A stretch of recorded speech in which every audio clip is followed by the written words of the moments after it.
Hi అండి, welcome back to my channel. So ఈ వీడియోలో మనం చాప్టర్ 2లో ఈ నవలలో రావిశాస్త్రి గారు సుబ్బయ్య గురించి ఏం రచించారో చూద్దాం. చాప్టర్ 1ని ప్రీవియస్గా నేను 2 పార్ట్స్గా డివైడ్ చేసి ఆల్రెడీ డిస్కషన్ అనేది అయిపోయి ఛానల్లో ఆల్రెడీ అప్లోడ్ చేశాను. మీరు కనుక అది చూడకున్నట్లయితే ఫస్ట్ ఆ 2 వీడియోస్ చూసిన తర్వాత కంటిన్యూస్గా ఈ సెకండ్ చాప్టర్ని చూడండి. Let's get started. వేసవి కాలంలో ఒకరోజు ఉదయం 7 గంటల సమయంలో సుబ్బయ్య ఇంటికి వెంకట్రావు వచ్చాడు. సుబ్బయ్య ఇంటికి మార్నింగ్ 7కి వేసవి కాలంలో సమ్మర్లో ఎవరు వచ్చారు? వెంకట్రావు, అతని భార్య యొక్క అన్న. ఇంట్లో ఉన్న ఒక్క కుర్చీలో కూర్చోకుండా వీధి వరండాలో నిల్చొని కాఫీ నీళ్లు తాగుతున్నాడు సుబ్బయ్య. ఇంట్లో కుర్చీలున్నా ఎక్కడ లోపల కూర్చోకుండా బయట కూర్చుని కాఫీ తాగుతున్నాడు ఆ టైంలో సుబ్బయ్య. ఇంటి లోపలి భాగంలో ఉండటానికి సుబ్బయ్యకి సాధారణంగా ఇష్టపడడు. ఇంటి లోపల ఉండడానికి సుబ్బయ్య జనరల్గా క్యాజువల్గా ఇష్టపడాడు అనమాట. సావిత్రిని పెళ్లి చేసుకొని 15 సంవత్సరాలు దాటినా ఆమెతో ఇంకా అలవాటు పడలేదు. అంటే వాళ్ళ మ్యారేజ్ అయి 15 years అయినప్పటికీ కూడా ఆమెతో ఇంకా అలవాటు పడలేదు. అంటే ఒక ఫ్రీనెస్ అనేది తనకి ఇంకా రాలేదు. ఆమెతో ఏం మాట్లాడడానికి తోచదు అతనికి. ఏం మాట్లాడాలన్నా మాట్లాడాలనిపించదు అనమాట. ఇది మాట్లాడదాం అది మాట్లాడదామని ఉండదు భార్యతో. అందుచేత తరచూ వీధి వరండాలో కూర్చుంటూ ఉంటాడు.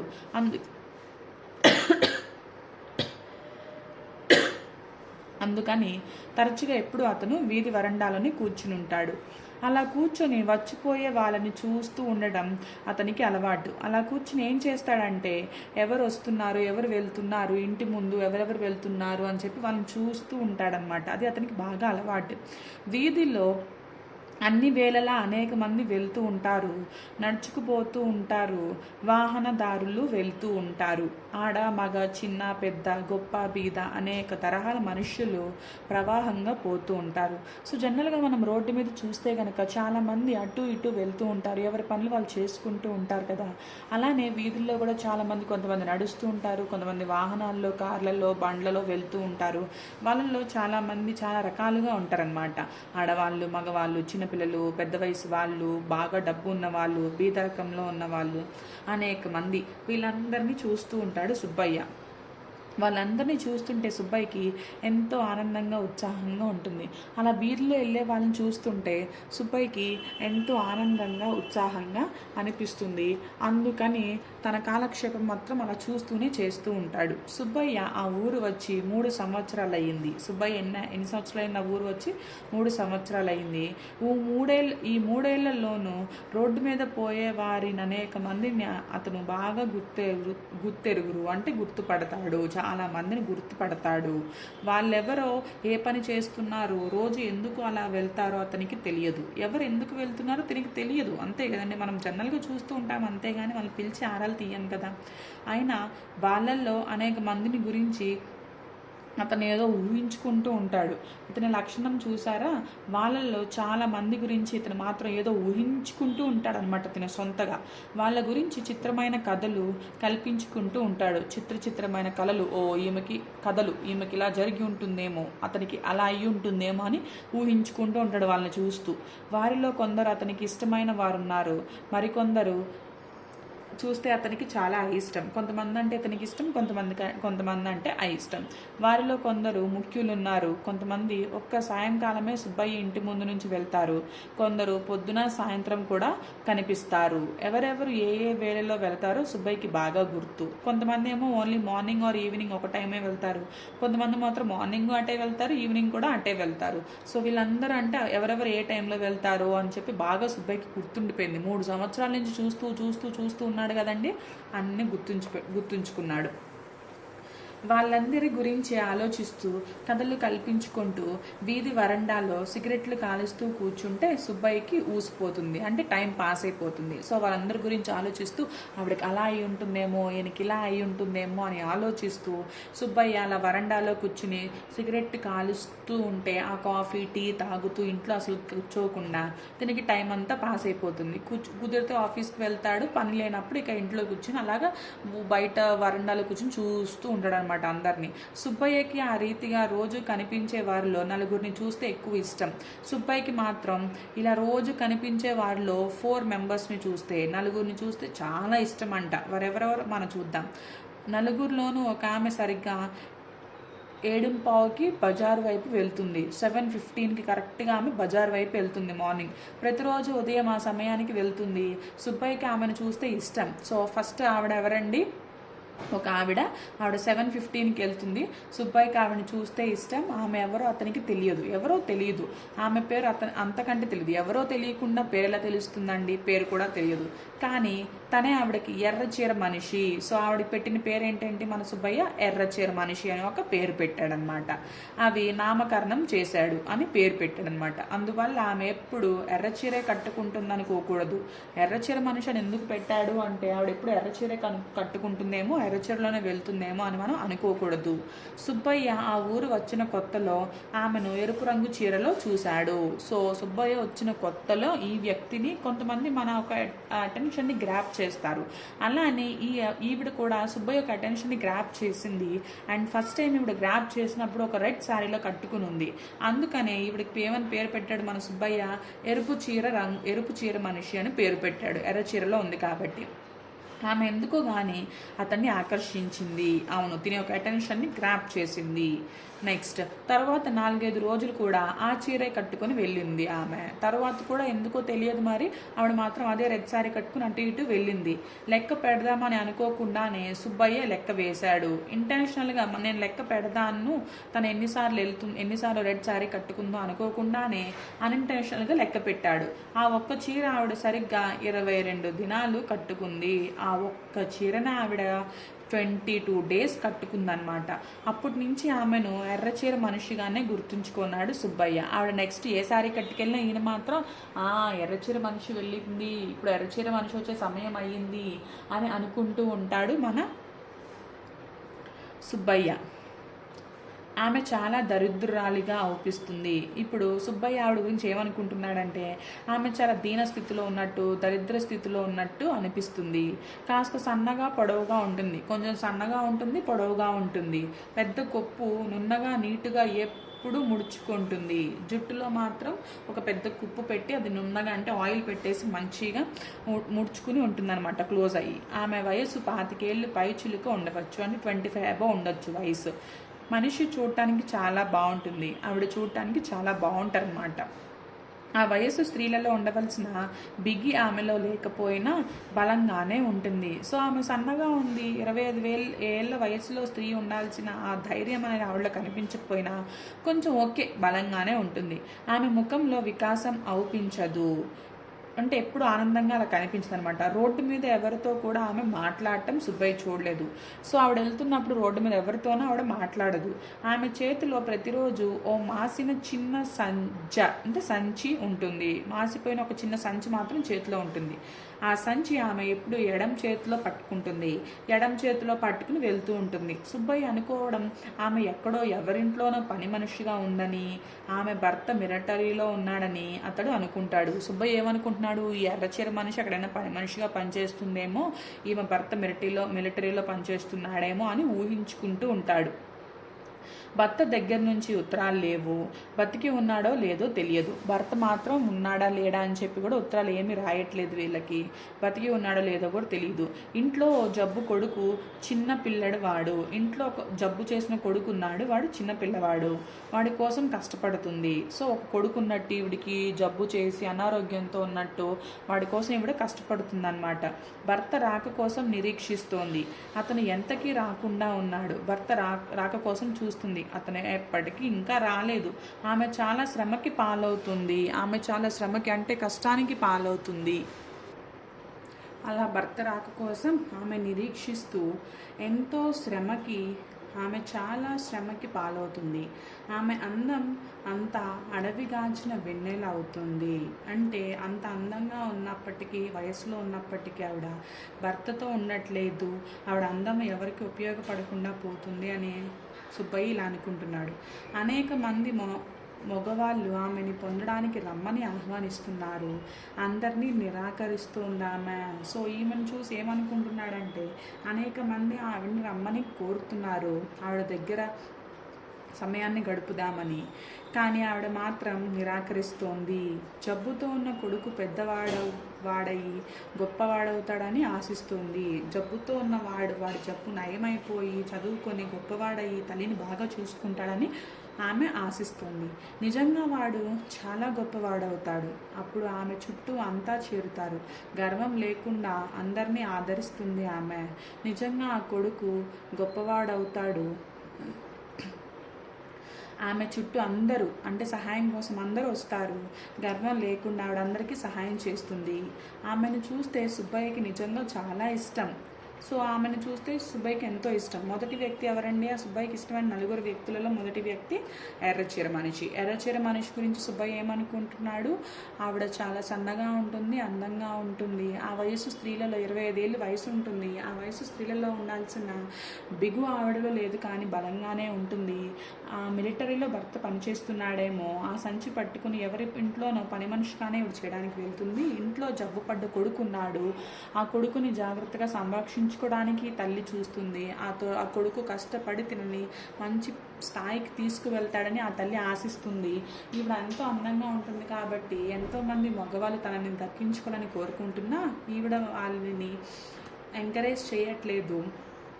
కొడుకు ఎంతో పెద్దవాడు అవుతాడు, తల్లిని బాగా చూసుకుంటాడు, అప్పుడే తల్లి అందరినీ కూడా ఆదరిస్తుంది అని చెప్పేసి ఒక వ్యక్తి ఎర్రచీర ఆవిడ గురించి సుబ్బయ్య అనుకుంటున్నాడు. రెండో వ్యక్తి ఎవరండి చూద్దాం. మిగతా వారిలో ఒకతను 60 ఏళ్ళ వృద్ధుడు.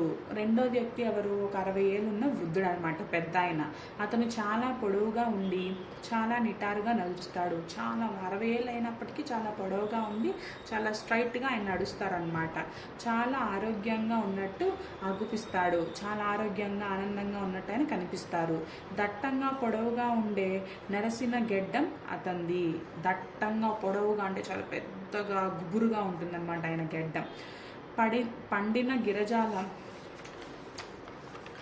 పండిన గిరజాల జుత్తు పైన తెల్లటి వంకతల పాగా చుట్టుకుంటాడు. పండిన గిరిజాల జుట్టు అంటే రింగుల జుట్టు పైన ఆయన ఒక తెల్లటి వంక తలపాగాని ఆయన చుట్టుకుంటాడనమాట. అతను ఎప్పుడు ఎవరినో ఒకరిని చూసి మందహాసం చేస్తూనే ఉంటాడు. ఎప్పుడు ఎవరినో ఒకరిని చూసి మందహాసం చేస్తూ ఉంటాడనమాట ఈ పెద్ద ఆయన. అతని చేతిలో ఎప్పుడు పొడుగాటి చేపాటి కర్ర కదలాడుతూ ఉంటుంది. ఎప్పుడు ఒక కర్రను ఇట్లా కదుర్చుతూ ఆయన ఉంటారు. అతని కళ్ళు ప్రతి వారి మీద వెన్నెల వెలుగులు చిలుకుతాయి. అంటే ఆయన ఆనందంతో కళ్ళు ఎంతో హాయినిస్తాయి అన్నమాట. ఏ పాడు కర్మ చేతనో, ఏ క్రూర శాపం చేతనో ఓ మహాత్ముడు ఈ కలికాలంలో ఇలా మానవ రూపంలో అవతరించాడని అతని గురించి సుబ్బయ్య ఊహించుకుంటూ ఉంటాడు. ఏదో ఒక కారణం చేత ఒక మహాత్ముడు ఇలాగ ఈ కాలంలో ఒక మనిషిలాగా అవతరించాడని సుబ్బయ్య ఈ పెద్ద ఆయన చూసినప్పుడు అనుకుంటూ ఉంటాడనమాట. అతని దివ్య సుందర విగ్రహం చూసి ఏ దేవత స్త్రీయో వలిచి పిలిచి ఉంటుంది. అంటే అతను ఆ స్ట్రైట్గా ఉండడం, నిటారుగా ఉండడం, ఆ విగ్రహం లాగా ఆకారం ఉండడం చూసి ఏ దేవత స్త్రీయో వలిచి ఉంటుంది. కానీ తిరస్కృతురాలే తిరుగులేని ఘోర శాపం ఇచ్చింది. ఆయన రిజెక్ట్ చేయడం వల్ల ఒక శాపం ఇచ్చి ఆవిడ ఇలా పంపించేసిందని ఈయన అనుకుంటాడనమాట. ఘోరమైన ఈ లోకంలో పడ్డాడు అతను. అతను విరాగి.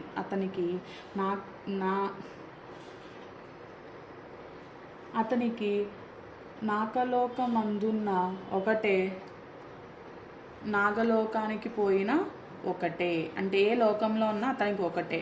నరుల మధ్య పడినా ఒకటే. శాంతంగా ప్రశాంతంగా ఉంటాడు అతను. ఎవరి దగ్గరున్నా ఒకటేనండి. అతను చూసినప్పుడల్లా హనుమంతుడు అనేవాడు ఉన్నాడని గుర్తుకొస్తుంది సుబ్బయ్యకి. ఈ పెద్ద ఆయన చూసినప్పుడల్లా దేవుడు ఉన్నాడు నిజంగా అని చెప్పేసి సుబ్బయ్య గుర్తు తెచ్చుకుంటూ ఉంటాడనమాట. అతను ఒక ఋషిలా ఉంటాడు, చూడటానికి పెద్ద ఆయన ఒక ఋషిలా ఉంటాడు. సుబ్బయ్య అతని మునీశ్వర్ల వారు, ఒక ఆవిడ ఎర్రచీర మనిషి అని, రెండో ఆయనేమో మునీశ్వర్ల వారు అని అంటూ ఉంటాడు. అతని యందు సుబ్బయ్యకి భక్తి గౌరవాలు ఉన్నాయి. ఇతనంటే సుబ్బయ్యకి మంచి భక్తి గౌరవం అనమాట. మొదటి వ్యక్తి ఏమో ఎర్రచీర ఆవిడ, రెండో వ్యక్తి 60 ఏళ్ల వృద్ధుడు మునీశ్వర్ల వారు అని అనుకుంటూ ఉంటాడు ఈయన్ని. సరే, మిగతా ఇద్దరు ఎవరో చూద్దాం. మిగతా ఇద్దరు ఆడపిల్లలు, లేడి పిల్లలు అంటాడు సుబ్బయ్య వాళ్ళని. మిగతా ఇద్దరు చిన్న ఆడపిల్లలండి, వాళ్ళని చూసినప్పుడల్లా లేడి పిల్లలు అని అంటూ ఉంటాడు సుబ్బయ్య. వాళ్ళిద్దరూ కవల పిల్లల్లాగా అగుపిస్తారు, అంటే చూడటానికి ఇద్దరు ట్విన్స్ లాగా ఉంటారు. వయస్సు 14 సంవత్సరాలు ఉండవచ్చు, అంటే 14 ఇయర్స్ ఉండవచ్చు. 25 ఇయర్స్ ఒక ఆవిడ, 60 ఇయర్స్ ఒక ఆవిడ, 14 ఇయర్స్ పిల్లలు ఇద్దరు. రూపికి ఇద్దరు ఒకలాగే ఉంటారు. రూపికి వాళ్ళు అందంగా ఉండరు, అయినా చాలా ఆకర్షణీయంగా ఉంటారు. కొంతమంది అందంగా లేకపోయినా, రంగు తెలుపు లేకపోయినా, నల్లగా ఉన్నప్పటికీ కూడా ఎంతో ఆకర్షణీయంగా ఉంటారు. అదేవిధంగా ఈ పిల్లలు కూడా చూడటానికి అందంగా అనిపించరు, కానీ ఆకర్షిస్తూ ఉంటారు అన్నమాట. ఎప్పుడూ ఒకే రకం దుస్తులు ధరిస్తారు, ఎప్పుడో కానీ చీరలు కట్టరు, పరికిని జుబ్బా వేసుకుంటారు, అప్పుడప్పుడు వాణీలు వేసుకుంటారు. సో చీరలు అనేవి అసలు ఎప్పుడు కట్టరు ఈ పిల్లలు. పరికిని జుబ్బాలు వేసుకుంటూ ఉంటారు, ఎప్పుడైనా స్పెషల్ డేస్లో ఓనీలు వేసుకుంటారనమాట. వాళ్ళు ఎప్పుడు నవ్వుతూ ఉంటారు. పొద్దుటూ సాయంకాలం చేతుల్లో పుస్తకాలతో, టిఫిన్ కెరియర్లతో స్కూల్కి వెళ్తూ వస్తారు. So morning and evening books క్యారేజ్తో వాళ్ళు అటు ఇటు మార్నింగ్ ఈవినింగ్ కూడా వెళ్ళి వస్తూ ఉంటారనమాట. దారిలో అనేక మంది పలకరిస్తారు. వీళ్ళు చిన్నపిల్లలు కాబట్టి అనేక మంది వీళ్ళ స్కూల్ టీచర్స్ కానీ, పేరెంట్స్ కానీ, వేరే పిల్లల పేరెంట్స్ అలా పలకరిస్తూ ఉంటారనమాట. పలకరించిన ఏవేవో కబుర్లు చెప్తారు. పలకరించి కబుర్లు చెప్తారు, అవి సుబ్బయ్యకి తెలియదు అనమాట. వాళ్ళ వంటి మీద విలువ గల ఆభరణాలు ఏవి కనిపించవు. వీళ్ళ వంటి మీద గోల్డ్ అలాంటి ఆభరణాలు ఏమి ఉండవు. వాళ్ళు నిరాడంబరంగా నిండుగా ఉంటారు. అంటే ఎట్లాంటి ఆర్నమెంట్స్ వాళ్ళు వేసుకోకపోయినా చూడటానికి మాత్రం చాలా నిండుగా ఉంటారనమాట. వాళ్ళు చాలా గొప్ప వాళ్ళు అవ్వాలని సుబ్బయ్య కోరిక. వాళ్ళకు ఒక సవితి తల్లి ఉన్నదని అతనికి ఎందుకో కానీ తోచింది. వీళ్ళ పిల్లలకు ఒక సవతి తల్లి ఉందేమో అని అనిపించింది. ఆమె వాళ్ళని కష్టాలు పెడుతుంది, ఇంటి దగ్గర అంత చాకిరీ కూడా వాళ్ళ చేతే చేయిస్తుంది. అయినా వాళ్ళు దేనికి లక్ష్య పెట్టరు. ఇంటి దగ్గర కూడా చాకిరీ అంతా వీళ్ళతోనే చేపిస్తుంది. అయినా పాపం ఈ చిన్ని పిల్లలు మాత్రం దేనికి లక్ష్య పెట్టకుండా వీళ్ళ పని వీళ్ళు చక్కగా చూసుకుంటున్నారు అని అనుకుంటాడనమాట. ఎంత చాకరీ అయినా చేసేస్తారు. అందు గురించి ఏమీ విచారించరు. ఎప్పుడూ సంతోషంగానే ఉంటారు. ఇంట్లో చదువు సాగకపోయినా క్లాసుల్లో తెలివైన వాళ్ళనే అనిపించుకుంటారు. ఇంట్లో సరిగ్గా చదవలేకపోయిన క్లాస్లో మాత్రం తెలివైన పిల్లల్లానే ఉంటారు. వాళ్ళిద్దరికీ త్వరలోనే పెళ్ళవుతుంది. మిక్కిలి బీద వాళ్ళకిచ్చి పెళ్లి చేస్తుంది వాళ్ళ సవితి తల్లి. కానీ ఆడదాని అదృష్టం వల్ల ఆ బీద వాళ్ళే ఎంతో గొప్ప వాళ్ళు అవుతారు. అంటే వీళ్ళకి త్వరలోనే పెళ్ళవుతుంది. చిన్నపిల్లల్ని బీద వాళ్ళకిచ్చి పెళ్లి చేస్తుంది ఆ తల్లి. ఆ బీద వాళ్ళకిచ్చి పెళ్లి చేసిన తర్వాత మొదట వాళ్ళు బీదవాళ్ళు అయినప్పటికీ ఈ ఆడపిల్ల అదృష్టం వల్ల తర్వాత వాళ్ళు ఎంతో గొప్ప వాళ్ళు అవుతారనమాట, భర్తలు భార్యలు కలిసి. అప్పుడు ఈ 2 లేడి పిల్లలు బంగారపు లేడులు అవుతాయి. ఇప్పుడు మామూలు లేడి పిల్లలే, అప్పుడు ఎంతో అందంగా ఎంతో డబ్బుతో ఉండి ఒక బంగారపు లేడులు అవుతాయి.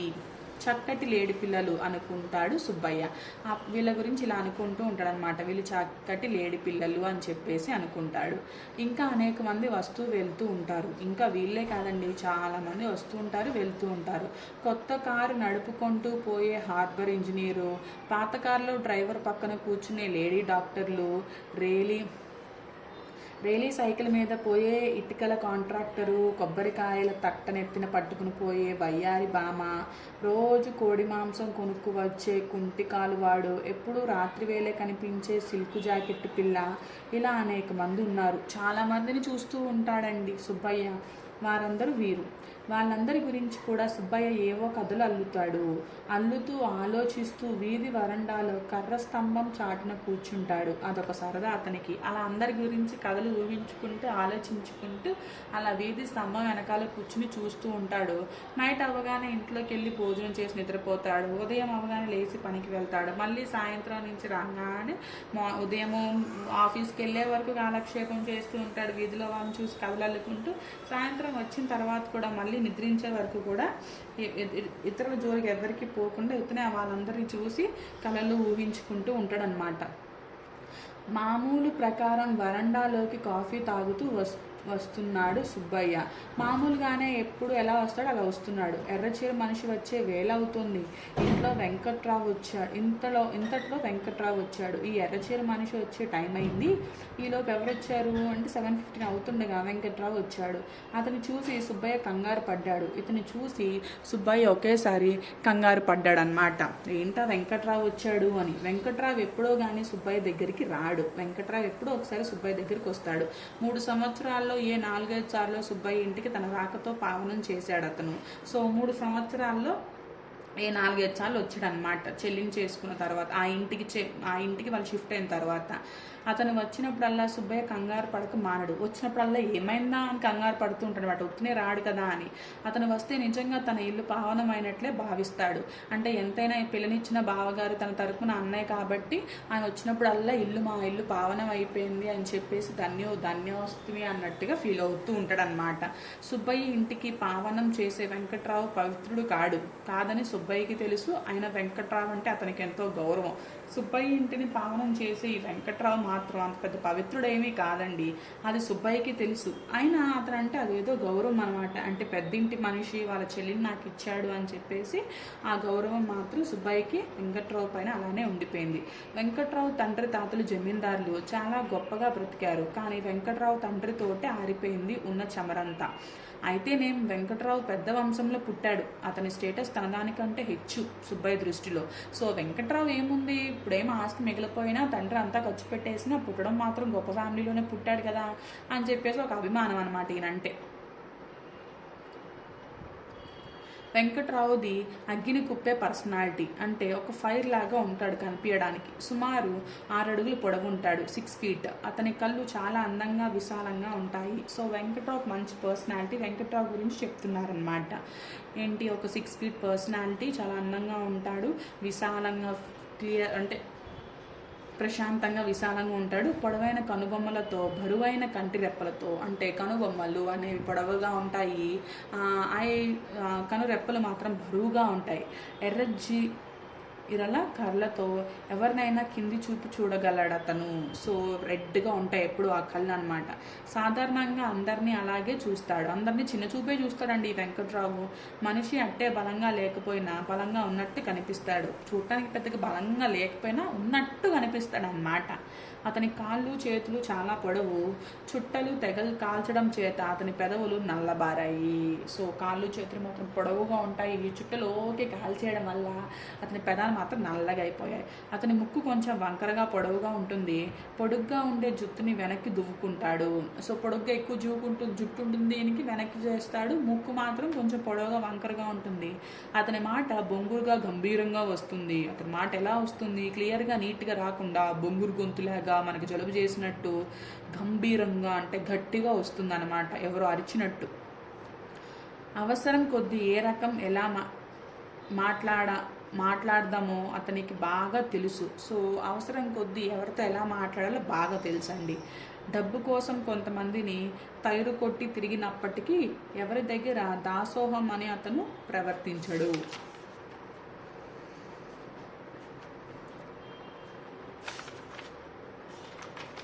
చాలా మందితో నువ్వెంత అన్నట్లు బేఖాతర్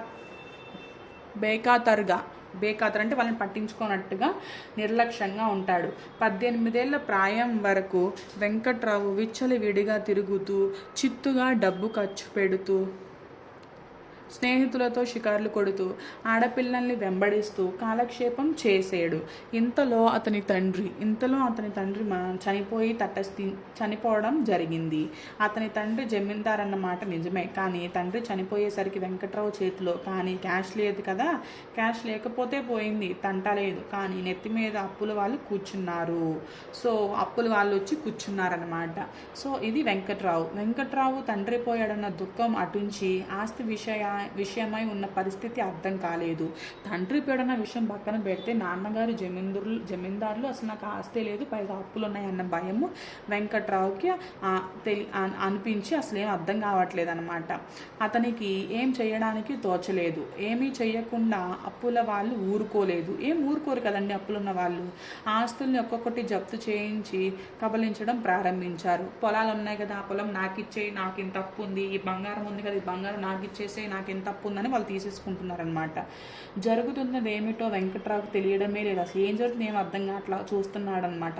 ఇలా ఉండగా నరసయ్య వచ్చాడు సాయం చేయడానికి. నరసయ్య ఎవరు? వెంకట్రావుకి మేనమామ అవుతాడు నరసయ్య, అంటే అమ్మ వాళ్ళ తమ్ముడు అనమాట నరసయ్య. సో మన కథలో ఇంకొక పాత్ర వచ్చిందండి నరసయ్య. నెక్స్ట్, వెంకట్రావు తండ్రి ఉన్న రోజులలో నరసయ్య ఎప్పుడు వారి ఇంటికి రాలేదు. తండ్రి బతుకున్నప్పుడు అంటే బావగారు బతుకున్నప్పుడు నరసయ్య మాత్రం ఎప్పుడు ఇంటికి రాలేదు. బావమరిది ఇద్దరు మధ్య పచ్చగడ్డి వేస్తే బగ్గుమనేది. బావకిను బావమరిదికి ఇద్దరికి పచ్చగడ్డి మధ్యలో వేస్తే బగ్గుమనేది, అంటే అంత కోపం అనమాట. బావ చనిపోయాక తన అక్క పరిస్థితులు బాగుగా లేవని తెలిసి చేతనైన సహాయం చేద్దామని వచ్చాడు నరసయ్య. సో బావ చనిపోయిన తర్వాత అక్క పరిస్థితి బాగాలేదని తెలుసుకుని ఎంతో కొంత మా అక్కకి సహాయం చేద్దామని చెప్పేసి వచ్చాడనమాట ఈ నరసయ్య. అతనికి ఒక్కతే కూతురు, నరసయ్యకి ఒక్కతే కూతురు. ఆ అమ్మాయి పేరు శాంతమ్మ. ఇప్పుడు ఇంకొక పాత్ర, నరసయ్య కూతురు ఎవరు? శాంతమ్మ. వెంకట్రావు మేనమామ నరసయ్య కూతురు శాంతమ్మ. అంటే వెంకట్రావుకి శాంతమ్మకి వరుస అవుతుందన్నమాట, ఒక మేనకోడలు వరుస. అప్పటికి ఆమెకి 12 ఏళ్ళు. వెంకట్రావుకి ఆ పిల్లని ఇచ్చి పెళ్లి చేద్దామనే ఆశతో కూడా వచ్చాడు నరసయ్య. సో వెంకట్రావుకి ఆ పిల్లని ఇచ్చి పెళ్లి చేద్దామని ఒక ఆశతో కూడా వచ్చాడు అనమాట. తీరా వచ్చి చూస్తే అంతా అధోగతిలా ఉంది. కానీ వచ్చి చూసిన తర్వాత ఆస్తి మాత్రం ఏమీ లేదు. పిల్లనిచ్చి పెళ్లి చేస్తే ఎలాగని అనుకుంటున్నాడు. ఎస్టేట్ అంతా కోర్టు జప్తులో ఉంది. ఇళ్ల మీద తనఖాలు ఉన్నాయి. సేరీ భూములు కూడా చాలా మట్టుకు రైతుల స్వాధీనంలోనే ఉన్నాయి. మిగతా భూముల పంట పాలికాపులు హరించేస్తున్నారు. ఇంట్లో ఉండే వెండి బంగారు ఇంట్లో కనిపించడం లేదు. అసలు ఏమీ లేవండి ఆస్తులు అనేవి. చివరికి ఇంట్లో ఉండవలసిన వజ్రాల నగలన్నీ తాకట్టులో ఉన్నాయి. ఎవరి దగ్గర ఉన్నాయో ఇంట్లో ఎవరికీ తెలియదు. తాకట్టు పట్టిన వాళ్ళు కిక్కురు మోనకుండానే ఊరుకున్నారు. ఎస్టేట్ వకీలు ఎన్నిసార్లు వెళ్ళినా పొమ్మంటున్నాడు. పనికొచ్చే కాగితం ఏది ఇంట్లో కనిపించదు. అంటే అసలు డబ్బు లేదు, ఎస్టేట్ లేదు, పొలాలు లేవు, పొలాల నుంచి వచ్చిన ఫలితాలు లేవు, ఇంట్లో బంగారం లేదు, వజ్రాలు అసలు ఏమీ ఎక్కడో తాకట్లో ఉన్నాయి. ఎవరి దగ్గర ఉన్నాయి కూడా ఎవరికి కిక్కురు పోయాడు కదా, మేము ఉంచుకుందాం ఈ వస్తువులు అన్నట్టుగా. ఏం చేద్దామని నరసయ్యకి కాలు చెయ్యి ఆడింది కాదు. అంటే నరసయ్యకి మాత్రం ఏం చేద్దామని చెప్పేసి మాత్రం చివరికి ఏమీ తోచట్లేదు. ఇలా ఆలోచిస్తూ నరసయ్య చివరికి ఏం చేశాడు, అసలు నెక్స్ట్ కథలో ఏం జరిగింది చాప్టర్ 2లో అనేది నెక్స్ట్ వీడియోలో చూద్దాము. Thank you for watching. Keep watching. Thank you.